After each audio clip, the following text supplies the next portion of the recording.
Todd Howard has reinforced that Starfield, as well as most likely Elder Scrolls 6, will have a big focus on procedural generation. Now, I don't know about you, but I much prefer when my RPGs are hand-designed from the ground up. What does this all mean for Bethesda's future titles? Hi, Stelden here. Starfield remains a bit of a mystery for many people. We know that Bethesda, they do like to show their games at the last possible minute, but what does that mean now that they've been bought out by Microsoft? I'd say that the biggest clue to me so far is that the PlayStation logos have all been removed from the Starfield website, all that media. And that might actually tell us a little bit about the release date. We know the buyout from Microsoft will happen later next year, which means Christmas 2021 may well be the earliest possible date. Why? I don't think they'd actually have removed any of those logos if it was coming in the next 6 or 7 months, given that Microsoft wouldn't be calling the shots just yet, like we've seen with Deathloop and Ghostwire Tokyo. In terms of the gameplay though in Starfield, I think we all pretty much expected just the typical Bethesda formula, but this time in a sci-fi setting. However, in an online conference, Todd Howard spoke about Bethesda's overhauled creation engine, which as we all know is pretty much just Gamebryo with a few bells and whistles, but this time the overhaul is going to have a big focus on procedural generation. It's going to allow them to do much more of that. If you don't know exactly what that is, think of Hades. That's that big game going around, everyone's talking about it, and the big thing in a game like that, which is a roguelike, is that the levels are different every time. Think about it like those staircases in the school in Harry Potter, where they were always moving around. They're not just set in a linear fashion like a regular staircase would be. Now, regular level design in an RPG, though, that's more like Baldur's Gate 3. Sure, I mean, you can make choices and that will change things and make your playthrough possibly different every single time, but the rules are always the same. You know what to expect. The pathways in the world you explore, they don't change, and it's like if you enter a new area, it's going to be the exact same on every single playthrough. It's just the actual choices you make within this world, within these different areas. That's what's going to add your gameplay variety as you go playthrough to playthrough. So I'd say the core difference is in a game like Baldur's Gate 3, linear design, you make the choices. You decide what you kind of want to change playthrough to playthrough, whereas in a procedural designed game, the world, everything you do, it's going to be different whether you like it or not. It's not based on what you're doing. So the question then becomes, why is this a good thing? Why is it a bad thing? Well, I mean, it's subjective. Some people do love the procedural generated side of things. It is why, like Path of Exile, all these online games we have today, Hades, which I mentioned, it's why they're very, very popular. But the reason I prefer hand-designed kind of levels is because that's where I feel the real magic happens. My problem with a procedurally generated game is you generally see everything that's going to be there, that's going to be waiting for you for like the next 100 hours. You're going to see all that within the first hour or two. Because there's only so many combinations if you're playing an RPG. So let's think back to Skyrim, where there was procedurally generated elements. When you do the main quest, that was all hand-designed. When you visited all the different locations around the map, yep, great, there's some unique ones, everything's cool there.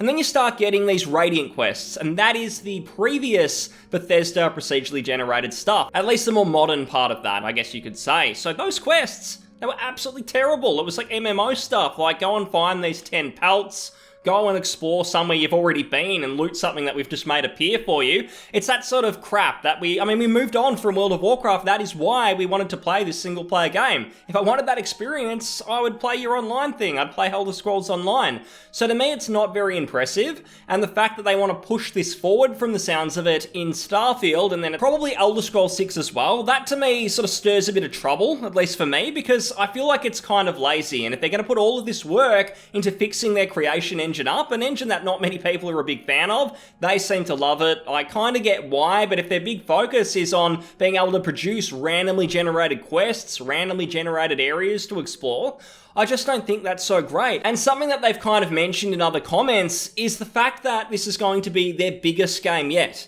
Now, I'm fine with the game being big in terms of handcrafted quests, hand-designed areas. If there's a reason for it to be really, really large, that's absolutely fine. But when the focus is on making it as big as possible, I think of like No Man's Sky when I hear this. Oh, it's going to be the biggest game of all time. Oh, wow, that means quantity over quality, right? No, I mean, I want a quality game. I don't care if it's a bit smaller, as long as what I'm getting is a really rich experience. And in terms of Bethesda, I think they have very much been quantity over quality in recent past. I go back to Morrowind, it's an absolutely tiny game compared to Oblivion, Skyrim, Fallout 4, all of those titles. And to me, it is much higher quality. There's better quality quests, there's better areas to explore, the towns are a bit more distinct. So I don't want to see more of like Skyrim, where all the towns just feel kind of samey. It's the same vibe every single time. I want something different, I want something unique. And I think Bethesda, they themselves talk about their strength being putting these like little hand-play story elements around the map. They talk about when you explore a cave and then you find like a couple of dead adventurers and there's a story to tell. There might be a note, there might be something like that. I question how they're going to bring that experience to their fans if they're focused on randomly generated stuff. I will say one thing though, because some people might pull me up and say procedural generation, it wasn't just raiding quests, you've got to go back through the Bethesda catalogue to see how long they've actually been doing this. And if we go back to a game, maybe not a lot of Elder Scrolls fans have actually played it, it's Daggerfall. Now Daggerfall is actually known for being the biggest Elder Scrolls game because there's a lot of procedural generation that goes on. Now, some people like it. There are some people who prefer Daggerfall to, I would say, like the culty classic Morrowind that a lot more old school fans enjoy.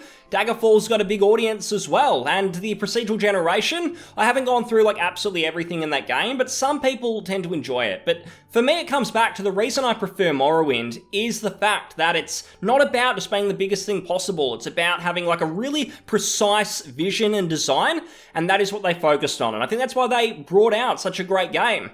Fallout 3, well, you know, there's some things about that game I don't necessarily like, but at least it doesn't try and be too big. You can explore the map without it being like an absolute chore. One of the really big pet peeves I've got about modern games is when you look to like Assassin's Creed Odyssey. And it's almost a bit like the procedural generation example that I gave you before. Because in that game, you absolutely see everything that you're going to see within the game within the first 2 hours. You do all the basics. You might do a ship battle, they'll show you how to do that. You might explore a settlement, so you'll go in, kill a few things, that'll be that. And you might do a quest, and it's a generic fetch quest. And once you've done that once, that is the whole gameplay loop for the next like 100 hours. And I don't want to see that in Bethesda games, because it has gone down that road. I have been trying out some of the more modern Bethesda games in recent times, Fallout 3, Fallout 4, to kind of think about like why are these games so popular. And for me, the main reason is because Bethesda are far more focused on like an addictive gameplay loop than they are about rich, really gratifying content that you're going to really enjoy in the long term. If I think of Fallout 3, you might get a quest in the initial town, but then it is about just going around the map and exploring locations, exiting, moving on to the next location. You'll look at your little mini-map and you'll see the little triangle that's there and you'll follow it to go to the next location. Rinse and repeat. You're going to be doing that for the next 100 hours.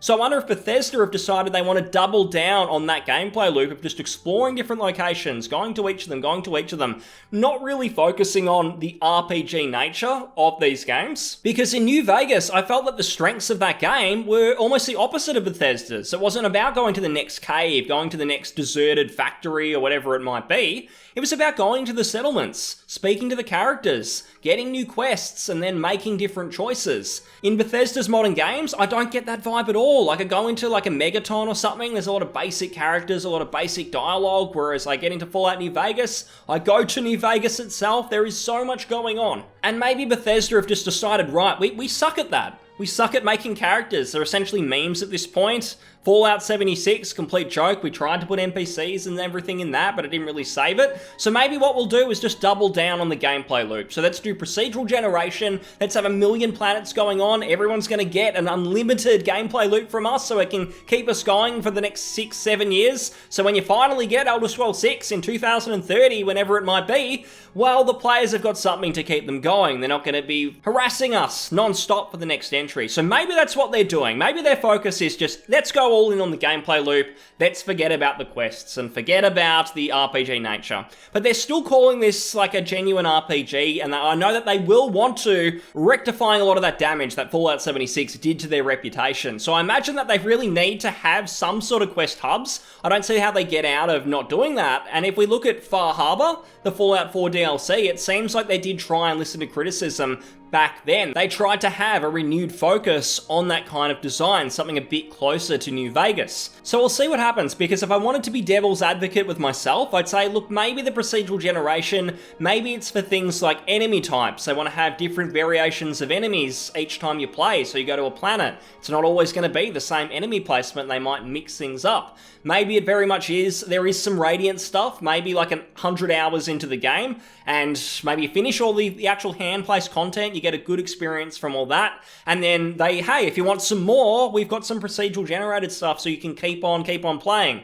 If they want to go down that road, sure, I mean, I prefer that they just put that effort into maybe some more hand-placed quests, even another like 10, 15 hours, that'd be awesome. But if they want to go for that infinite experience, so they can advertise, this is an unlimited game, it never stops, it never ends. Feels like it sometimes in like Fallout 4 because everything's just so similar, but if they want to do that literally, sure, I mean, I'm not going to care if people like that kind of experience. So that would be, I would say, the lesser evil of all of that. But if they're going to go into Starfield, Elder Scrolls 6, with their big focus on, right, we don't care about hand-placed content anymore, we want it all to be random, all to be different every single time, we want to kind of channel all of this money that's coming from Hades and all these roguelike games, then I would be a little bit concerned, because that would just really make it firm to me that Bethesda do not care at all about the RPG experience. They just care about their addicting gameplay loop of going around the map, going to each location, one after the other, collecting ammo, collecting stim packs, whatever it might be, game to game, and they just want you to keep on doing that. Like you're on a hamster wheel, you don't really care about the quests you're getting or the content you're getting, it's almost MMO-like. So